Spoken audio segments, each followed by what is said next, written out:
which means that that understanding is continued in society. We think overall this reporting is always going to be harmful and always make perceptions worse, which is why we ban it.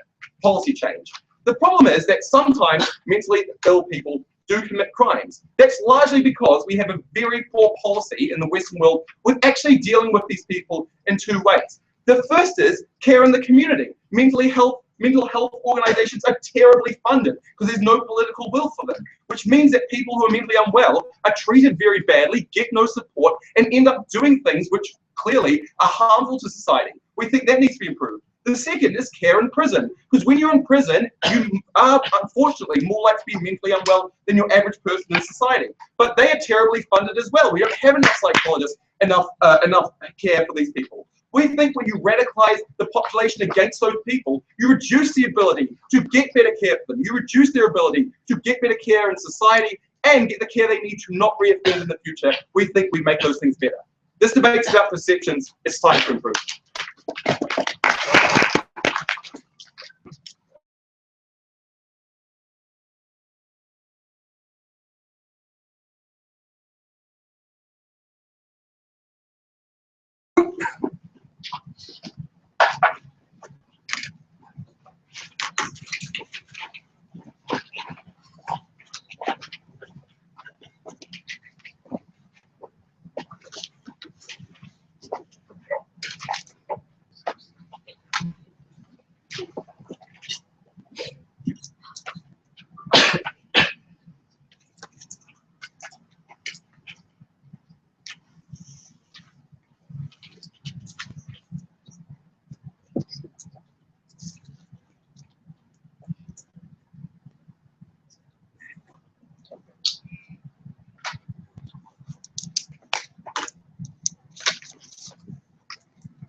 Two points, a bit of framing on opposition today. First of all, framing, then second, discuss about the conversation about policy that we initiate and the kernel of value that we always get when we report the mental illness of perpetrators of crimes, and then secondly, a discussion about the kind of speculation and dog whistling that will inevitably go on when these crimes occur, and why that's so much more pernicious than explicit discussions which we do think happen and can be responsible. First of all, however, rebuttal and discussion of our frame. So I'll do this frame first. Number one, we agree that the provision for mental health treatment is totally abysmal. We think that there are structural reasons for that. Specifically, that these people are A, in a minority. They remain 20% at max of the population. Secondly, when people do suffer from mental illness, they are reluctant to self-diagnose, right? So I may suffer from the symptoms of depression, but I don't want to acknowledge it. That means that these people don't advocate themselves because they don't know if they're a member of that group. Thirdly, because these people are peculiarly vulnerable at this point, and therefore, if you are suffering from chronic depression, you are unlikely to be in a position to advocate for yourself. And often, when you are in a position again, because you've recovered or you're in a period of betterment, you don't want to acknowledge that that was the thing you were going through, and therefore you don't want to advocate at that point. So we say there are structural reasons why the vast majority of the population do not advocate for better mental health provision. We say the only time that they might is when they feel they have a stake in mentally ill people being treated, diagnosed, and noticed consistently, because we think that self-diagnosis is very rare. We think that only happens when people feel that there is a reason to buy into it, and I'm going to talk about that more later. What do we support on this side? We support a code of conduct, right, for how to report mental illness. We suggest that, for example, saying they were a paranoid schizophrenic who was not using medication would be the appropriate thing, rather than a crazy person, right? Which, by the way, is a mental label of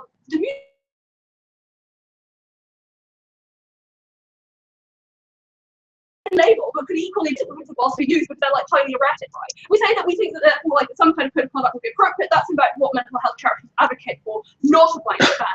Secondly, we suggest that actually in this context we should note that mental health reporting is in fact getting better, right? They do generally suggest that this is not typical of all people who are bipolar, or that women with postnatal depression and kill their children are a tragic thing, not that they are monsters. Finally, we say that the comparative here is even we say is we can mitigate the stigma, but even if stigma increases, what we say is the structural effects of policy change that we get when we report mental illness are sufficient to outweigh any stigma that might occur in the short term. One final note on people who are stigmatized is that they can choose to not disclose. Mental illness is a hidden disease, and often that's really problematic. But it does also mean that, for example, when you're applying to employer, you don't have to tell them that you spent 10 years doing CBT. Okay, let's do some little quick rebuttal now. Firstly, on stigma, responded to that already. Secondly, on why we get bad news reporting. A, code of conduct. B, see my point 2 on speculation. 3, can't read my own handwriting.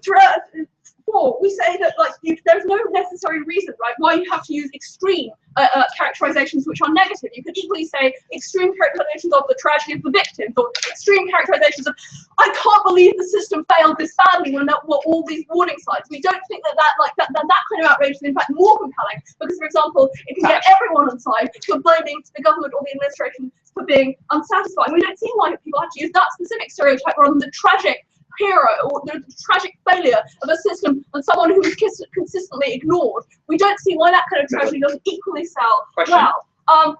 Go ahead. Okay, so when 33 innocent students are mowed down in Virginia Tech, and you say you get the sympathetic reading, do you really think that people are going to go, oh no, poor killer, feel so bad about their mental illness, or do you think they see them as a monster? I mean, actually, the choice anyway is the example I'm about to use, right? Virginia Tech is now the university with the best mental health provision in the country. From an average of 4 successful suicide and 20 unsuccessful ones, you hit a level of 0.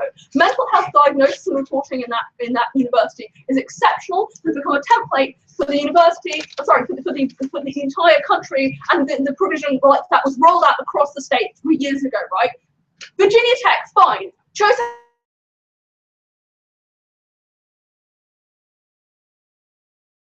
So, look, mentally ill people don't have people in a position to advocate for them, right? So how do we get any policy change, right? Even if there is discussion of stigma, what we also get is, how is this crime allowed to happen? Because very frequently, mentally ill people who commit crimes which hit the news are people who fell through the net.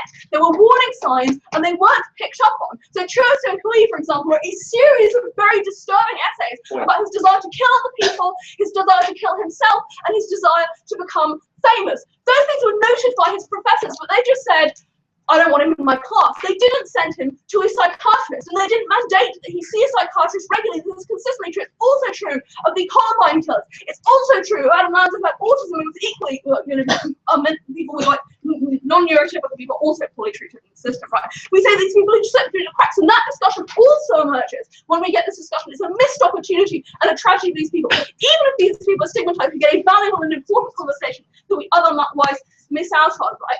We say that more equally, as a result, we get policy change. Because why do we get that right? So a couple of reasons. Number one, broadsheets do engage in responsible discussions of this. They do talk about the way that mental illness is unsatisfying. B, we say that clamour for any action, right, even if it's done by a mob who also stigmatise mentally ill, is filtered through policymakers, right, who are sensible, informed, and consult experts on how to actually develop this.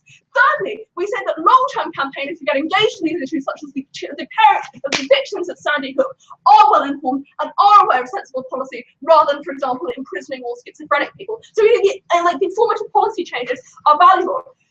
Why are these structural reasons more important? Number one, because the thing that which most hurts the mentally ill is a lack of service provision, right? Because you can hide being depressed, but you can't hide from these thoughts which invade and pervade. But people don't want to accept that, and we think that often catching people and diagnosing them and getting them help, or just making sure those provisions are there, right? Because if you go to a GP and they say it's a 3-week wait for treatment, that's incredibly problematic. That is actually the way that you get positive improvement in people's lives, when they're actually treated, when they actually get consideration and help. They may have to deal with stigma, but they may stop being mentally ill or have ways to manage it, and we think that is more important in terms of improving mentally ill people's lives. Moreover, we say you probably get fewer atrocities, and that probably reduces in the long term the stigmatization of these people. Finally, we suggest people like family members who are often sympathetic and pick this up. That is how often high school shootings have stopped, is because they pick up things like X became increasingly withdrawn and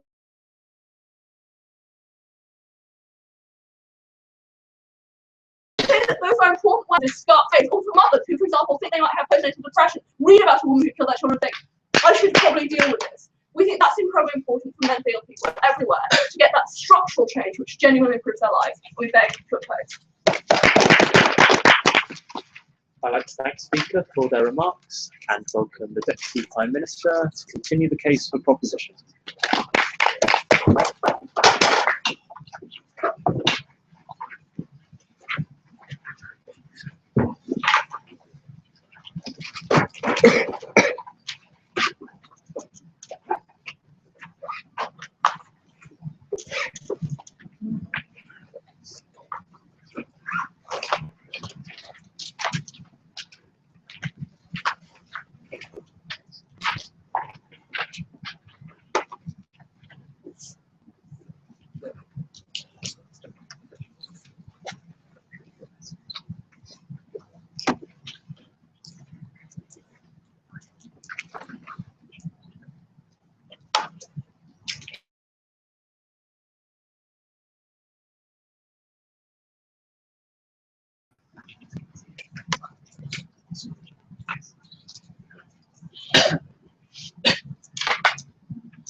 It is a tragic reality that there are a large number of people who are unwilling to recognize in themselves the signs of mental illness and step forward and ask for a diagnosis and ask for treatment. That only gets worse when someone who recognizes they might have early indications of schizophrenia only sees people with schizophrenia being treated as live wires by the general public, being continually watched in the way that they want people to be monitored to see if they're going to explode at any moment. When the discussions and discourse are about whether people with schizophrenia should be institutionalized and ignore the complexity of the entire spectrum of that disease and focus instead on criminals who have committed or accused of committing crimes. People stop self-reporting when the caricature of things being portrayed is that. We want to stop that. 3 points in this debate. I want to talk about discrimination, how the media creates that portrayal, and how, although obviously it's not necessarily true that it has to be that way, the indications are and the incentives are that the vast majority of depictions do push in that way. That material wasn't very effectively targeted. It was more asserted just to say it could be different. Then I'm going to look at policy, which is the main issue the opening opposition wants to talk about, and show you when you look at why couldn't this been stopped, the discourse tends to look at institutionalizing people or characterizing extreme violent mental illness rather than looking at a sympathetic portrayal, and that gets worse. And then finally, I'm going to talk about the point they ignored. The fact that we bring you arguments right from the first speaker about everyday discrimination being increased, about the portrayal of schizophrenics as being maniac and violent and accused of terrible crimes, makes all schizophrenics be treated as though they might be that next week or next month, which gives them real discrimination, which hurts their lives with no response to it. In terms of media responsibility, first off, we proved this at Josh that if we can show all of the effects we have, and the media has a core responsibility to do this, that was dropped by the opposition bench. They didn't care about it. We're going to assume the media should do this, depending on what the outcomes are for it. It's their responsibility as human beings. In terms of discrimination, we told you the media is one of the core drivers of this. The response from them was that there were no necessary reasons about why the media has to, in every case, report in bad ways. They ignored our analysis about how to use incentives. So they said that broadsheets can write really long articles that have sympathetic portrayals. Yes, they can, but look at the way that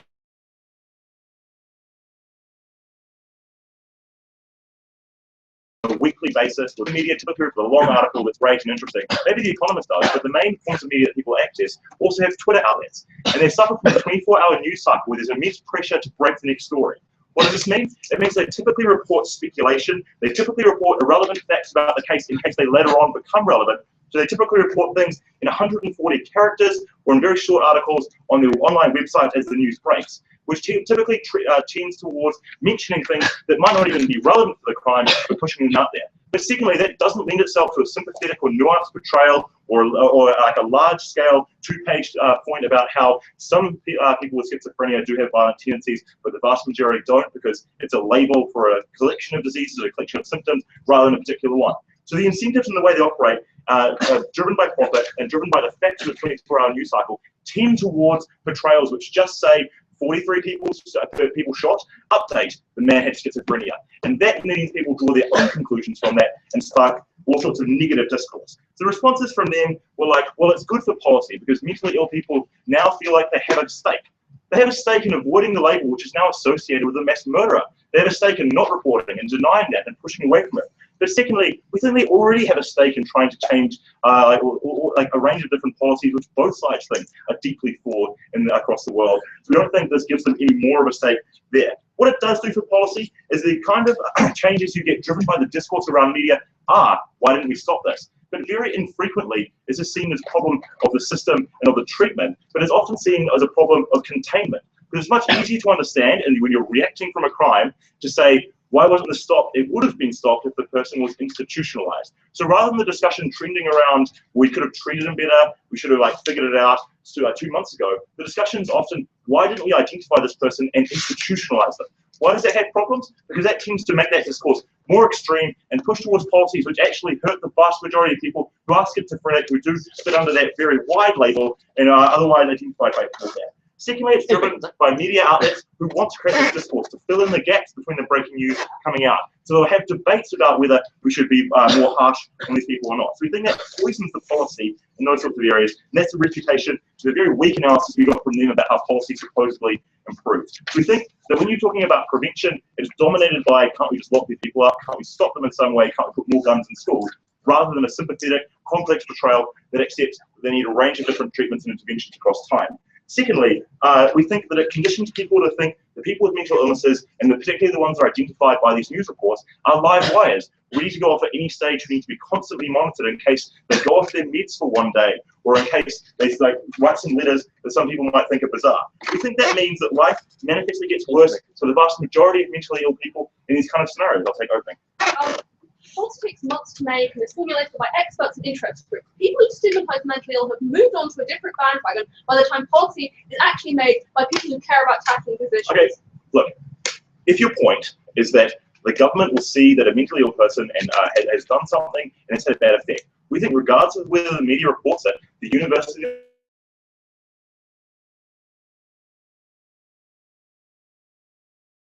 opinion will drive policy themselves, and that forces it through. Then all of the problems about people reacting in the way that we talk about do occur. And that's why it's particularly pernicious that people move on really quickly. They form a very base judgment about people who have a particular mental illness and a capacity for violence. And then the next day, they're reading about something else, maybe a horse run the race or this or that. But they still have that preformed judgment about the capacity for violence of a particular class of people, which drives that policy. So either we an actor can formulate the policy to get rid of a problem that and they'll be able to access information, or it's driven by public opinion, which we think is overall harmful. And that really hurts people in terms of discrimination. As we told you from first, and as wasn't talked about, is that A, discourages people from seeking treatment and diagnosis, because it's a major issue when these this is a particularly major issue. But when you have reporting dominated by this, when you have the contact that people have with the name of the disease, schizophrenia, being dominated by a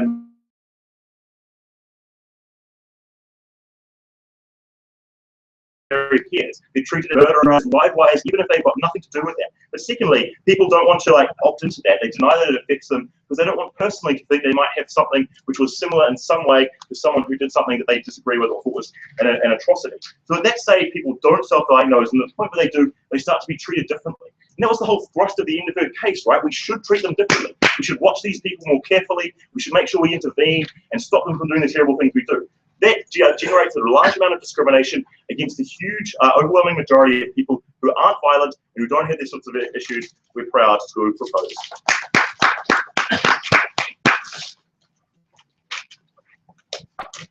I'd like to thank the speaker for their speech and welcome the Deputy Leader of Opposition to continue the case against the motion.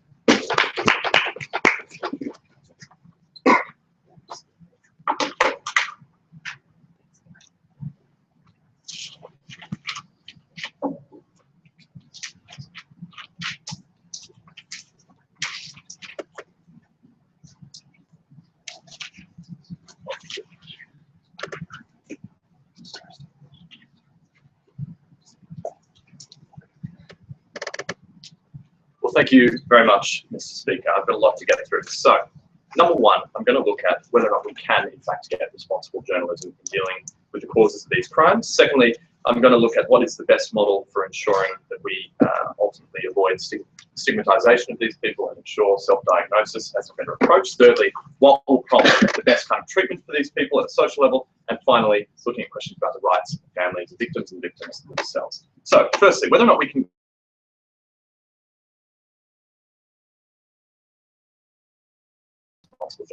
which is, yes, funny, because I actually have on my list some of the things that we said, including that we've actually seen a growing trend towards more and more responsible journalism. Tasha pointed out that we already have media increasingly using trigger warnings, increasingly pointing out the fact that people were or were not on treatment at the time that the crime occurred, also interviewing mental health groups to actually advocate for particular treatments and to discuss the possibilities around how mental health can be treated and why this particular one did not lead to a crime. We see more and more journalists actually using really responsible language in the way they deal with these stories. And that was not responded to by the government. No, thank you. it's too late for you now. On the question of like whether or not the incentives in place are such that you will never get responsible journalism. Number one, we think it's quite a funny model to put in place when we see a growing momentum towards more and more responsible journalism. There just isn't any imperative in place from the government bench. More importantly, there is solid analysis as to why those incentives are not such that you get irresponsible journalism. Firstly, on the question of like the profit motive, and the analysis didn't go much further than that from the government bench. We think that that same profit motive is the very reason why you do get responsible journalism. Because the incentive of the journalist is not just to break the story and then walk away. The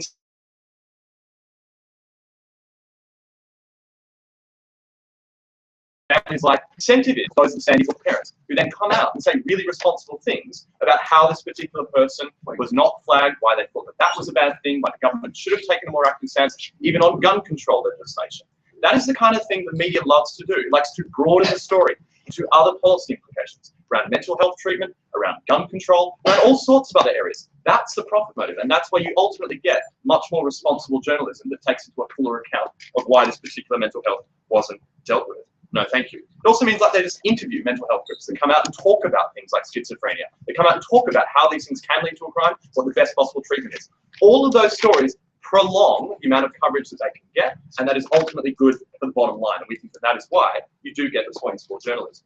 Secondly, they just missed the comparative that Tasha pointed out, which is that even if it is the case that under the present model you don't have responsible journalism, your alternative is substantially worse. No, thank you. Two reasons why that is the case. Number one, you say that you can control Twitter, despite the fact that empirically we have failed over and over again to do that. Courts have tried super injunctions on things like defamation and have ultimately thrown up their hands and given up because they simply cannot control things like Twitter and Facebook and other social media platforms. The result is, while the rest of the media holds back, the social media, blogosphere, etc., will be alight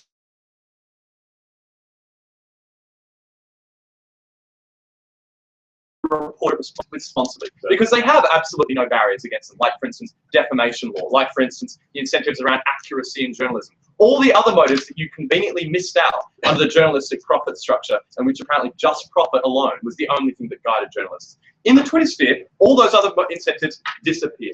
Secondly, as Tasha pointed out, you'll also just get like more speculative dog whistling on the part of mainstream news sources as they try to compete with Twitter and Facebook, which are getting much more traction. So they'll refer to things like he was a loner, she was erratic, and all these other things, which will ultimately be far more worse labels, lead to people that are just like introverted being stigmatized in society more broadly because people think that they are potentially the same kind of dangerous criminal as the person with serious schizophrenia that wasn't being treated happened to be. Secondly, no thank you. How do we ultimately get less stigmatization and more self-diagnosis? Tasha pointed out that self-diagnosis is going to come out from the fact that people recognize patterns of behavior being reported in the press. That's a really important aspect of not only going out and seeking treatment in the first place and recognizing that they have a mental illness, but also getting support from their family and their family recognizing the symptoms. All of that analysis was just totally missed by the government bench. We think that that is very problematic. What's more, it also means that they'll just like ultimately see that there are particular treatments that are going to be really good for them because the media is reporting on the kind of treatments that the particular criminal was or was not taking. And we think that that is a good thing.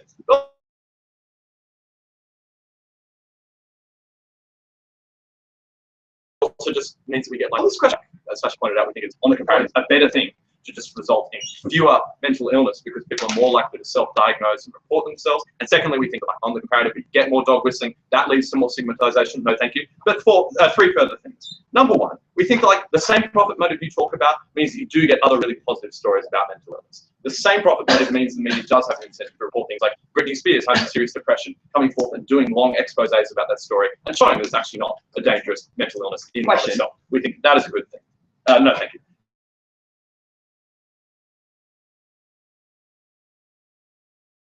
Structural reasons, Seth itself committed their crime, but might get labelled in the press of being like, you know, a baby murderer, even though they had postnatal depression, right? If you can't have the media reporting on that mental illness, we think that that kind of stigmatization is far, far worse. No, thank you. On the question of which ultimately is going to result in better treatment for these people, we think that ultimately you will get better treatment under our model because you've got buy-in from the public at large. They recognise that there are implications that affect them. That results in pressure on the government. It also means that like businesses and universities suddenly recognise that there are real dangers involved in not having structures in place, not having early reach out and flagging processes in place to stop things like Virginia Tech happening. That wasn't responded to by the government. Yeah, go ahead. Following the massacre in Sydney, a Sydney shock doc told every driver who was listening to his show, and there were millions, that this is someone who needs to be imprisoned, locked up, or shot. Even if the same thing is said on Twitter, it will reach barely anyone. So okay, that's like empirically not true. Like Twitter has a mass audience, much larger than the state paper, the Sydney Morning Herald, which is.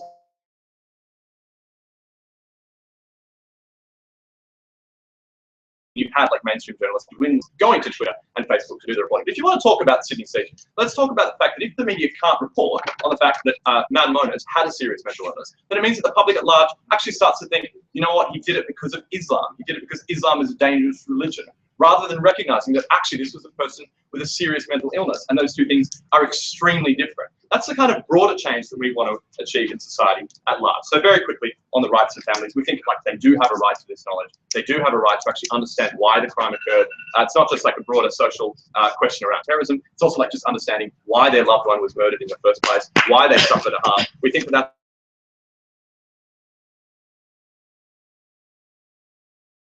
at large. For all those reasons, it's important. We're very proud to oppose.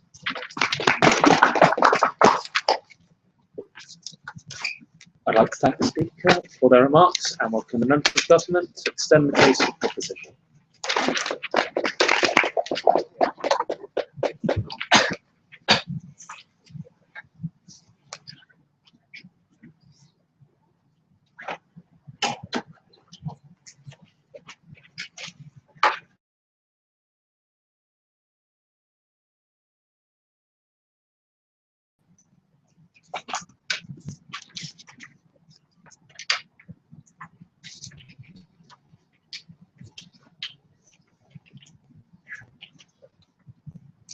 Mr. Speaker, opposition wants to shock people into self-diagnosing and fixing themselves. It wants to shock the community as a whole into doing something different to fix these people, to help them, to get them some sort of solution. The problem is that when this shock is linked to heinous crimes, as it invariably is in the types of cases that we're discussing, then you don't ever get the types of benefits that they talk about, because people don't say, oh, maybe I'm like that person. Our natural response is a defensive one, which says that no, I am not like that monster. I am not like that person who has been portrayed in this way in the media, and I would never kill people in that way, therefore I couldn't possibly be mentally ill. That is incredibly damaging when that is our dominant discourse and narrative of mental illness. So we're going to talk about, that's the frame for our extension. We think firstly, there's one other thing to note, is that when they talk about like some sort of alternatives like codes of conduct in university and stuff, which don't explain, but we're willing to infer some stuff for them, we think that those things are still possible on our side. We can still give guidelines to professors to help people. We can still say that that's in the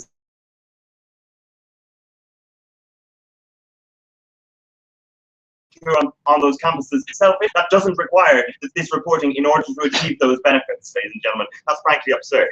Right, first point of extension is this destroys the lives of people accused of these crimes, right? First of all, even in cases where the person is guilty, right, we recognize that there's someone who needs support from society. There's somebody who needs actual medical attention and help. We think that before this reporting, they are a normal private citizen who lives their lives like everybody else.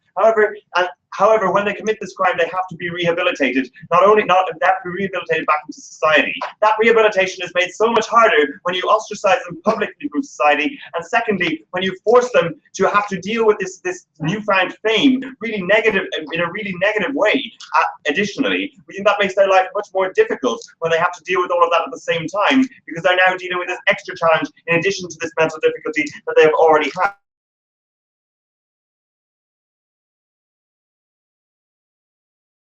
To that society had. They say, I'm not part of it. We said it actually does the opposite of rehabilitating those people, which is the primary duty of that justice system, and is the primary duty of that state to that individual at this point, to rehabilitate them, to allow them to take part and participate in society meaningfully again, and they lose that on opposition.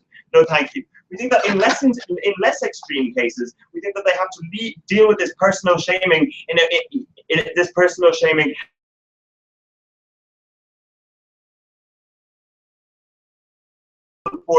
and those social networks that they have around them, which are the way that you normalize yourself back into society again after committing a crime. When everybody is afraid to talk to you, it makes it much more difficult for you to engage in that society meaningfully again, which means you're more likely to be pushed away. I think furthermore, no thank you, that for serious crimes, when you have this level of reporting, we see consistently that where the perpetrator lives, that very, very often they self-harm, they take their own life afterwards. That's an incredible harm to that individual. Why are these individual harms and the effects on the accused so important? Firstly, because they have been failed by the state if they get to the point that they ever commit these crimes in the first place. Why is that? Because we have a series of bad services. We have an inability to help people self-diagnose. No, thank you. We portray them in this way in the media already and allow that perpetuation of that stereotype to exist.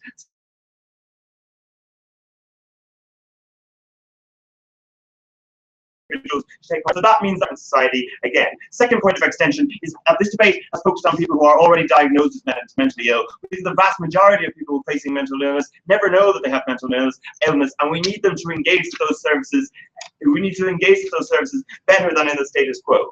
We think that self-diagnosis is all well and good, and we agree that that's incredibly important. Most people go to a doctor or go to a counsellor or see a psychologist because a friend or a member of family has said, you know what, I think maybe we should discuss this and maybe we should see someone just to see what's going on. And it's portrayed in that kind of soft, gentle light.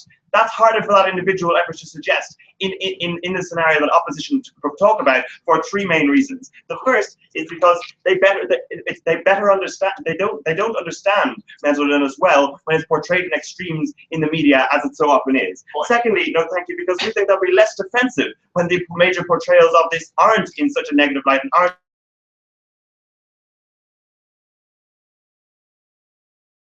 expose sociétés and give us the Britney Spears example. None of that's relevant to this debate because they're not tying it to a crime, so it's just not part of the debate.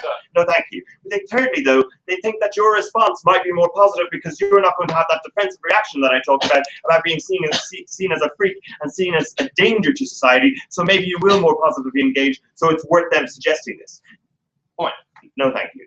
In terms of the dominant narrative, we think that when it's not rational, when it's discussed in extremes, you get all those harms that we talk about. We think, furthermore, it actually crowds out other information that can be available. So they say, that there are sympathetic portrayals out there. Problem is that those sympathetic portrayals are marginalized and simply are the minority of discourse when the big publications do actually push this dominant narrative. Then they say, oh, but there's broader discussion and it stays in the media for months and we talk about gun control. Well, that's great, but it's not really helping. But furthermore, what we get is political experts who have no medical training, who know nothing about mental illness, are the ones who are called in by CNN again and again, and they either only give you platitudes about mental health, or worse still, they give you misinformation. So it actually makes the problem worse, ladies and gentlemen, not better. So you don't create the benefits that they talk about. No, thank you. But we think that what you end up doing then is defining people by that illness. I'll take closing in a second if I want to take one. Yes. Every single point you've made is premised on the idea that media will be irresponsible and crude. Can you deal with opening opposition stuff as to why that is not true? Okay, if you open any newspaper, if you go on, if you watch any 24-hour news channel after say Sandy Hook killings, we think it's very obvious that we're talking about someone with a mental illness. We were talking about how he shot his mother. We were talking about how he was ostracized from his father from a young age. We talked about how he had no relationship with his brother. We went into the personal details of this individual's lives and made him seem like a freak. Like we don't think, like it's just not fair for them to say in opposition that that's not the world we live in, because it is. Just because they want to read Slate and read particular things that aren't the vast majority of discourse within broader society means that they don't get the benefits that they talk about.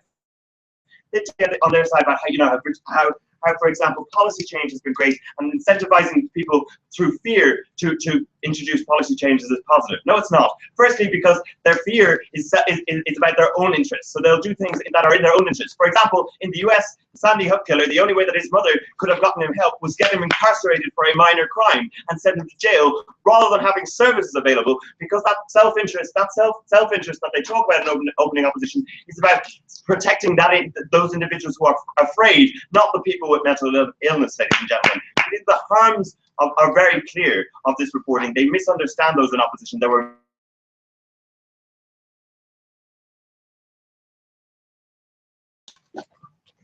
I'd like to thank the speaker for that speech and welcome the member of opposition to extend the case against the motion.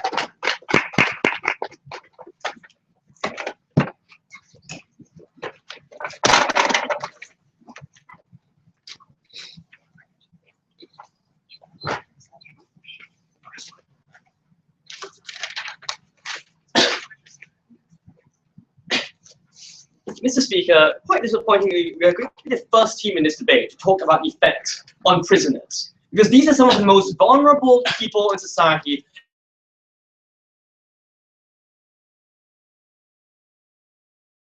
crucial in this debate. And 35 to 40% of people who go into prison already suffer from some kind of mental illness. And the number who exit with mental illness is something like 75%. These are people with autism often or Asperger's who cannot really interact with people, who are placed in composite cells, and when they are raped, do not even dare to come forward to talk about it. They are placed in solitary confinement, they often commit suicide, they often cut themselves, and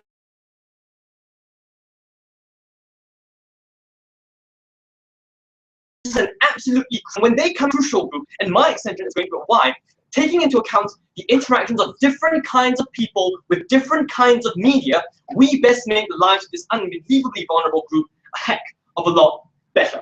Before that, some rebuttal. Firstly, we get this idea coming up from both proposition teams that the media is just unbelievably biased, and we get a stunning analysis from closing that it's just obvious, right? An appeal to obviousness to prove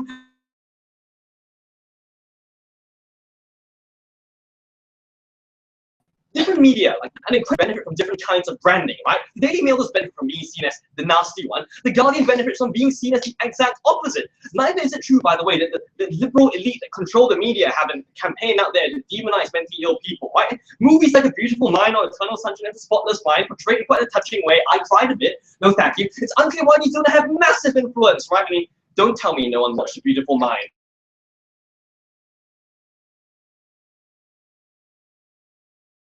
These things are sort of 24-hour news media that wants to spend as much time as possible as opening a really correctly point. I want to repeat it. You have more incentive to talk about things in a detailed manner. This also, by the way, takes out a lot of the stuff in self-diagnosis, because that's purely premised on the idea that the media is going to be reporting on this, no thank you, in a bad way.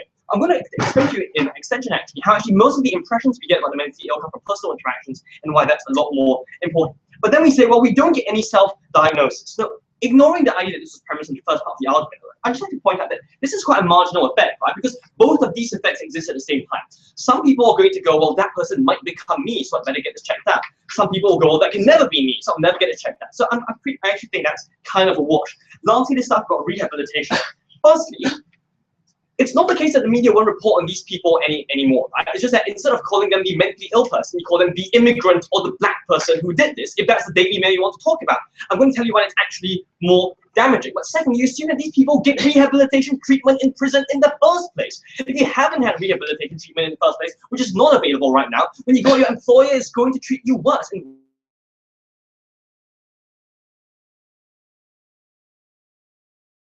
the two groups of we give readers who are relevant in this debate, some rebuttal will be interwoven. So let's call the first group the sort of the Daily Mail readers, the single most convenient characterization for proposition side that I can possibly think of for them. Why do we know that you still win there? We win there because firstly, these are organizations that are still going to demonize these people if they commit crimes that are sufficiently heinous, right? It's not the case that you can cover a school shooting just because of the fact that a person had a mental illness. But what happens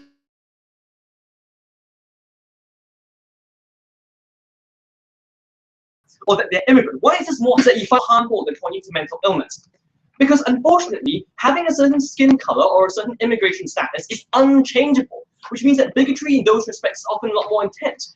If you tell people that you should be afraid of people with mental illnesses, that in the cynical minds of the worst possible group of readers gives them more incentive to want to help out people who have mental illness, such that these sorts of things do not happen in the future. So we change the incentives, even of the very worst people in society, to try and help these individuals. And the example of the Sydney Morning Herald is a fantastic one, because talking about that person in terms of a person who needed more state help and supervision, rather than as Islamic radical, was a much more positive narrative to have. Even if both of those things happen, at least we're now talking about, I don't know, an immigrant who happens to have a mental illness, rather than a person who's just an immigrant. And that changes the incentives of these people to help them. But they'll say, oh, you just want to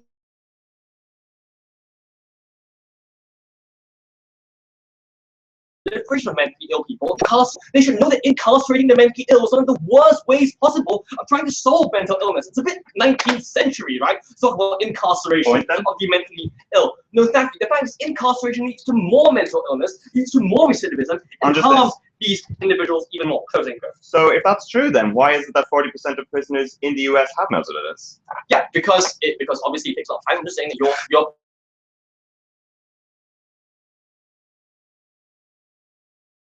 I think this is the case. I'm sorry about that. So secondly, let's talk about the other readers. And we think this is a far more important group.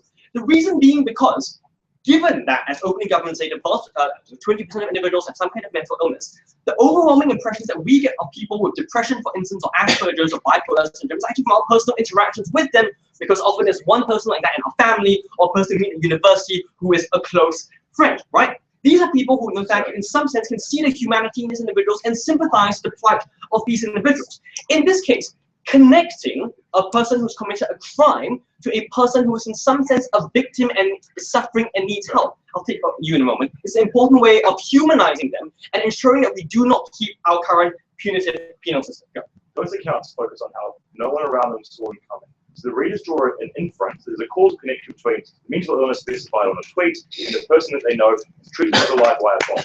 Please deal with the discrimination and ill effects. I mean, yeah, but I mean, so getting rid of live wire bombs might require having better systems in society to get people to come forward and to treat them humanely, which stops them going off. If that's your analogy, I'm not sure why that logic applies. So firstly, I think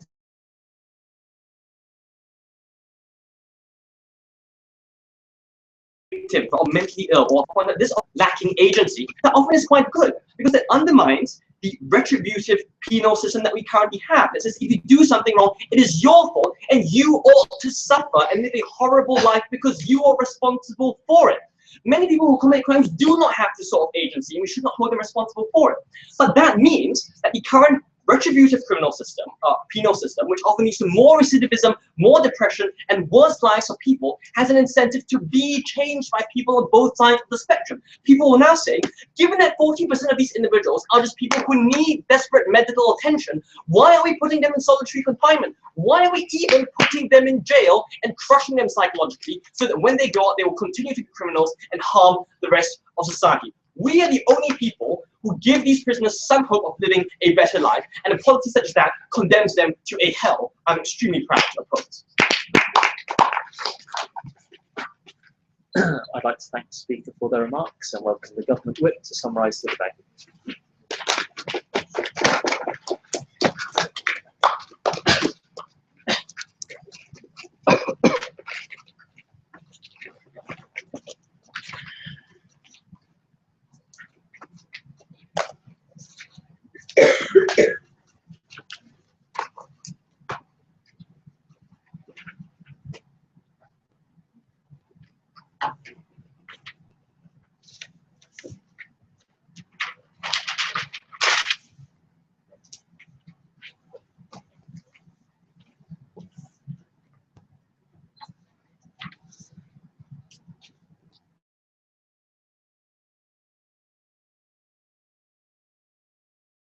Ashish, that what happens is you create more incentives to deal with these problems when you say, look, if you don't deal with them, they can go out and commit these massacres, right?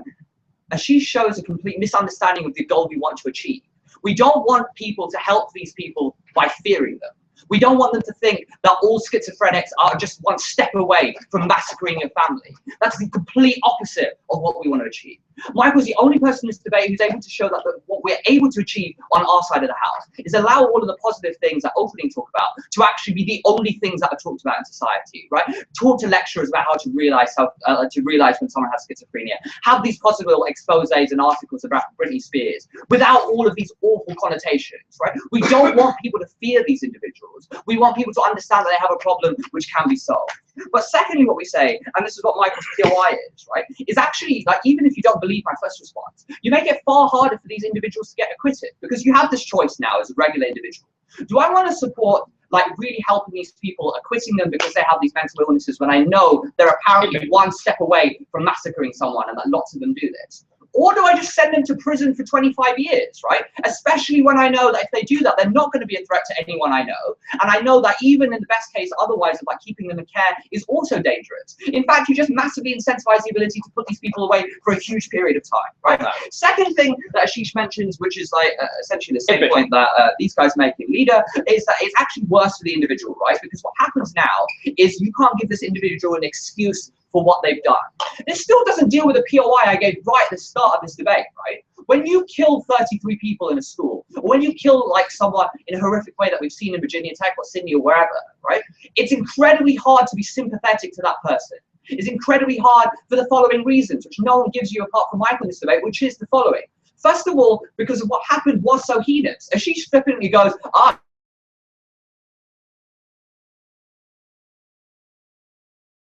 massacred, your thought, he just thought isn't, I sympathize with that attacker because he must have been going through something horrible. You think to yourself, what awful beings to kill innocent students, innocent children, right? How on earth can I sympathize? This person must be some kind of, not even human, they're dehuman, they're some kind of monster who we must fear, we must be scared of, right? And that's the reaction you get.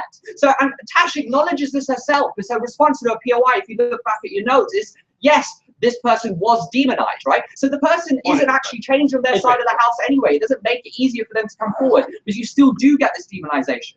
But secondly, what we say is we're willing to take the hit on that individual. We're willing to say, yes, on some level, maybe their side of the house does make it marginally less bad in the media, like the treatment that they receive, is you can give them some kind of excuse for their crimes. But it comes at a huge cost.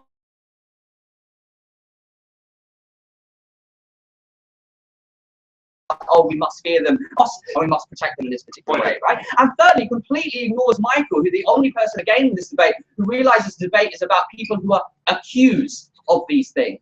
There are tons of innocent individuals, right, who Michael talks about, we get no response at all, who get accused of having mental illnesses, right, and then who are massively discriminated against, even if they're innocent, right? We say that, like, and building on this, we also hear this idea from opening, which, oh, okay, look, we can't regulate this at all, right? It's still going to be put on blogs. We say the big blogs people read necessarily have a very visible owner, because that person like earns money and stuff from that blog. So we have all of the punishment mechanisms opening government excellently outlined, right? So those people aren't going to do that on those blogs. The second blogs that's beyond would be far smaller blogs, which lots of people don't actually read anyway, which means that the harm is dubious, especially because they don't have the credibility of a Fox News, which says,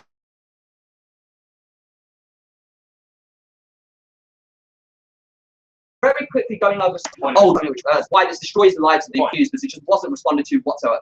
Firstly, it becomes far harder to rehabilitate these individuals once they come out, because you have to deal with media attention, beforehand, like the media attention of being accused of this crime, right? A lot of people don't even know, say I've been accused of some heinous act, right, or any kind of crime, and they say, oh, I may have schizophrenia.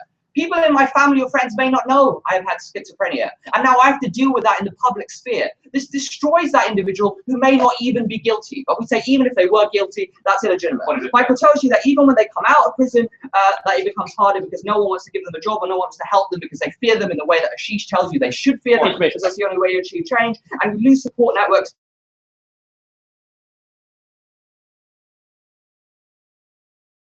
For some reason, both of these, again, op teams dispute this, even though Tash acknowledges explicitly that these people were demonized when these acts come about. Quite simply, again, the POI offered, which I explained to you already, right? Ashish adds this idea of, but different newspapers have different incentives, right? And that deals with this, right? First of all, we said that actually you can have all of these positive exposés and stuff without it being reported to crime. So if you care about giving good views on mental illness, just don't tie it to criminals, right? We can still have all of those girls, like see Britney Spears. But secondly, we say that, like, as these guys point out, the profit incentives mean that more, by and large, the most popular magazines and newspapers will play this in a negative view. I'll take opening. Lawmakers, sadly, are often distracted from the mental health agenda. These stories get their attention, and the ultimate product, months later, is one of working with victims groups and mental health advocates to craft an effective long-term solution, like the banning of guns. Can you sit down? The Port Arthur massacre. Yeah, so the great thing is, like, senior politicians and lawmakers are aware this person has mental illnesses and stuff, because they can read the court reports and are being told about it, right? So it's not like they don't know. It's not like people, like your senior politicians, don't know how many criminals have got mental health and that they need to read the bloody Daily Mail to work that out, right? That's ludicrous. So why does this improve diagnosis, right? So broadly, like, what we're able to do is explain a couple of things. So Michael explains to you how actually the reason you are looking for a reason not to acknowledge the fact you have a mental illness due to all of the negative connotations attached to it. Why does it become harder for you to do that under their prop, right? Why does it become harder for you to self-diagnose? Because you don't want to believe you're capable of doing such a horrific thing, right? Because that's what you've seen in the media. Every time you see schizophrenia, you see it tied to some mass atrocity. You don't believe that's you. But also, as these guys say, we want other people like lecturers to spot it. We can still achieve that by giving them the information. But it makes it harder on their side to actually have a lecturer go, oh, Michael, I think you may have schizophrenia. Because you're now telling Michael that he is someone who is capable of these heinous crimes, right? You change that on our side of the house. Why is that so important? Because it means that these individuals are far more likely to get diagnosed by friends and family, which is what we bring you, and explain how that's far more likely to happen, because you're not worried about, like, being patronising or calling them a monster, which means that they're able to achieve that support to prevent them committing these crimes in future, and also because more and more people come forward, which means the awareness of the issue becomes clearer. What we're able to do is, first of all, be the only team that talks to you about how this destroys the lives of the accused, if they're innocent or if it's guilty. We're able to explain to you the clearest form why it is that people are more likely to self-diagnose and why others are more likely to diagnose them, and very importantly, explain the final link of that chain about how that achieves policy goals in the future. And therefore, can be proud to propose. I'd like to thank the speaker for their speech and welcome the opposition whip to summarise the debate.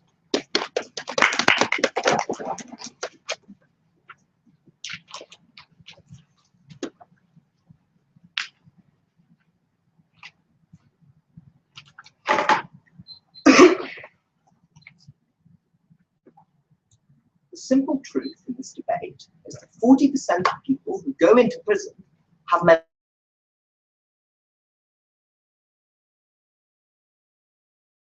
that these people are among the most vulnerable in society, that they're left behind by the state, and that very often that is a big part in driving them to crime.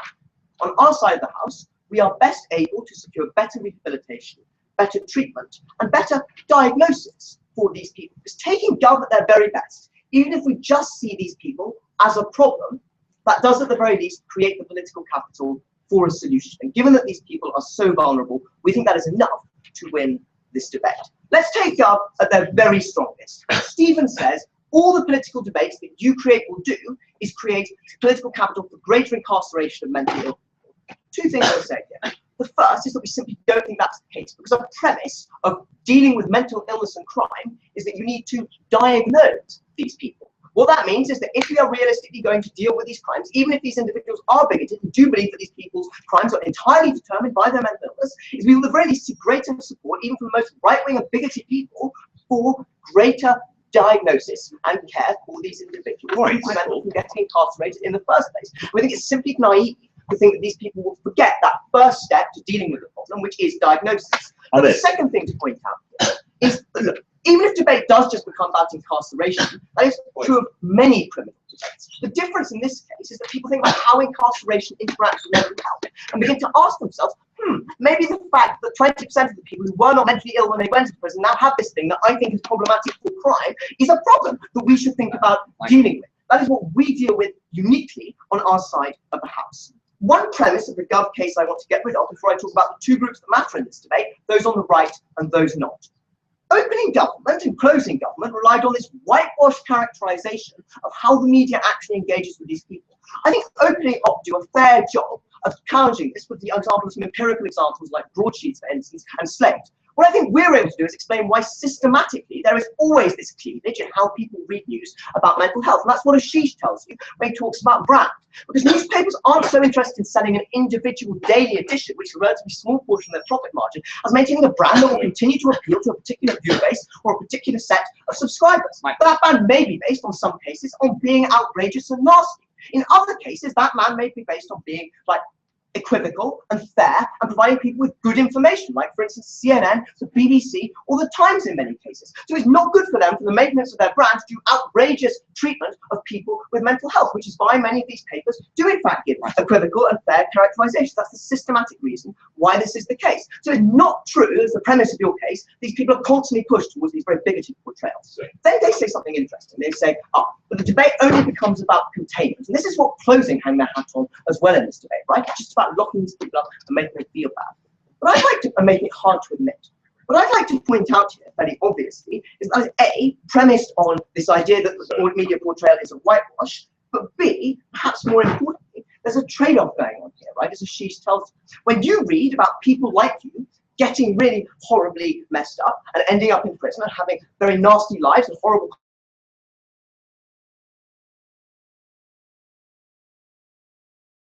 there are big risks about what can happen to my life. Maybe I should get some treatment. And we think these are incentives that mentally ill people do perceive, as Ashish told you. So yes, maybe some will be less likely to come up, but equally some will see a greater personal risk and will be more likely Point. come out. Let's talk about the right wing, the Daily Mail readers and the Fox News people, the group that they think is the only group today. And we're going to beat them at their very best and explain why they're wrong on this point. I think the first thing to point out is that these readers will probably buy these sorts of bigoted tropes anyway because of the sorts of systematic factors that Tash intimated in her introduction. But comparatively, your side is actually worse for two key reasons, as she explains and they ignore. Reason number one, empathy is never going to be enough to help these people. Right? These right-wing people are never going to be mentally ill people as those with whom they should empathize, primarily because they don't necessarily know it.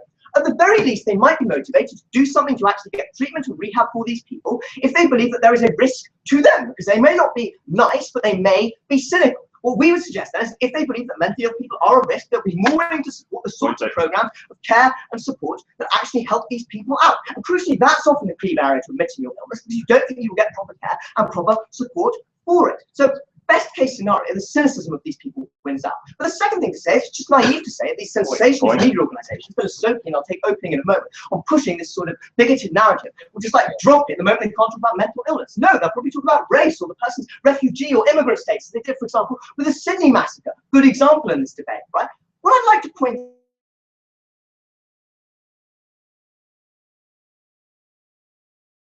but for deep-seated racial socioeconomic disparities that often motivate higher rates of crime in certain races, or the horrific treatment of refugees. But there is an obvious treatment that does exist and is empirically tested for mental illness. So on the comparative, we would rather that they demonize these people as something mutable that we can treat and that there are solutions for than something else. Yes. It's not about right or left-wing people.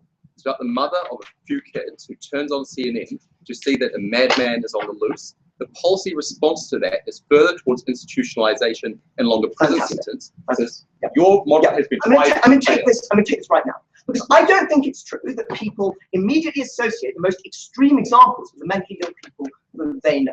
Right? I think that there is a tendency to over-prioritize the extreme, perhaps. When he talks about school shootings dominating our portrayal of mentally ill people, he's committing a fallacy, which we don't jump to the most extreme example because it jars with our personal experience of the people we've already met. Maybe that's true in the most isolated and conservative communities. We're happy to concede those in this debate, and we think cynicism will win out there.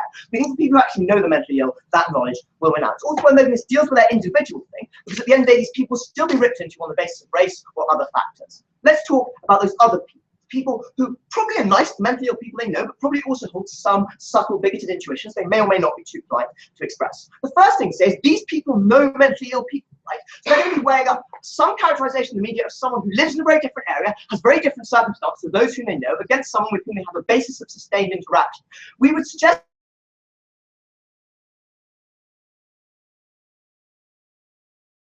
perception flow. Does it flow from the not mentally ill to prisoners, or from prisoners to the mentally ill? Given that people know the mentally ill more, we would suggest it's likely to go that way. So these mentally prisoners are likely to be humanized.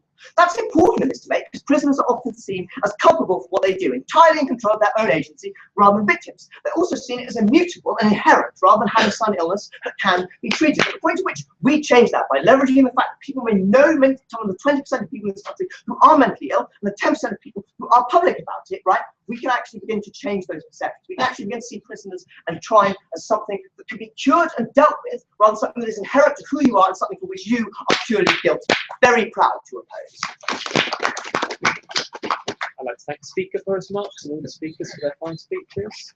People leave the room and we'll be as possible.